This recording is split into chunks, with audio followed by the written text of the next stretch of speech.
Quelle est ta conception de la relation amoureuse? Alors, ma conception. Alors, je disais de la conception amoureuse, c'est peut-être bizarre ce que je vais dire, mais je le dis quand même. Il y a longtemps, hein, je le dis plus et je le pense même plus.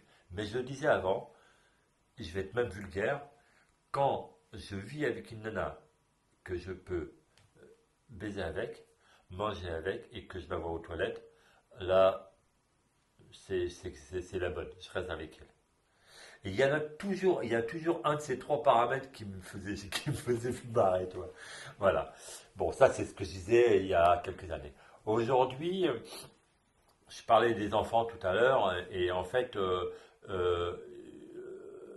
ma conception amoureuse, c'est d'abord avoir confiance réelle en cette personne, là, toi, qui connaissent tout de moi, le bien et le mauvais. Même si je lui cache des choses parce que c'est inavouable, elle va le savoir à un moment donné, ou elle va s'en douter, parce qu'elle aussi, elle est fragile aussi. Donc ça, enfin, moi je dis que dans une relation amoureuse, il y a trois entités. Il y a l'entité du mec, l'entité de la nana, et la troisième entité, c'est le couple. Bon, voilà, pour moi c'est ça. Et donc cette alchimie qui se crée des deux personnes fait que cette conception peut naître, voilà, elle est née. Et à partir de là, c'est ma vision, hein, je ne sais pas, et à partir de cette là, on peut envisager d'autres choses. Une maison, généralement ça se passe comme ça s'est passé pour nous comme ça, il n'y a pas de raison que ça se passe pour les autres différemment. On choisit un nid où on est bien, machin et tout. Et ensuite, on fait des enfants. Voilà. Et après, les enfants, ils grandissent et ils te montrent qu'ils n'ont plus besoin de ta gueule. Et c'est très bien d'ailleurs. Et là, bah, tu repars dans des nouveaux rêves ou tes anciens rêves, les rêves que tu n'as pas pu faire. Voilà. Ça, c'est mon cas. Comment tu décrirais ta vie de couple? Euh, chaotique. Chaotique. Car je suis chaotique moi-même. Donc c'est très dur. Je vis avec une personne qui, elle est assez stable et moi je suis chaotique.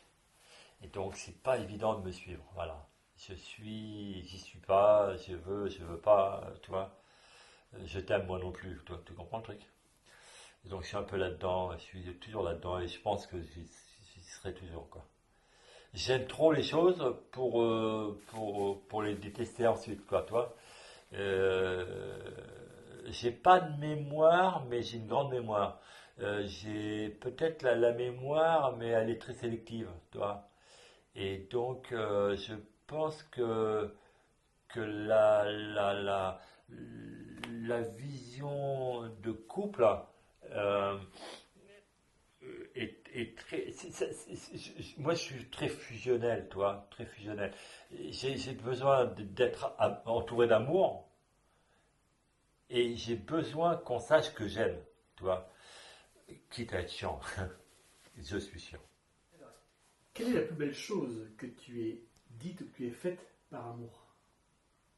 Je les oublie volontairement. Je les oublie volontairement.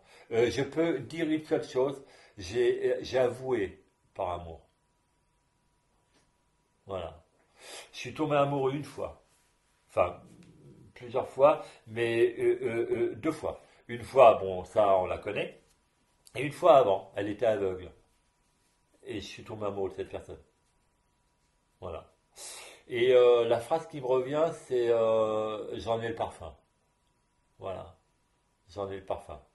Donc, tu vois, des fois, j'ai remarqué qu'on parle de choses, mais on ne sait pas de quoi on parle. On parle parce qu'on l'a lu, parce qu'on nous l'a dit. Et là, j'en ai le parfum. C'est-à-dire, moi, je sais de quoi je parle. Voilà. Je ne peux pas le décrire. Peut-être si j'étais avocat, je pourrais le décrire, mais je ne le suis pas. Et peut-être c'était bien comme ça, hein, je ne sais pas.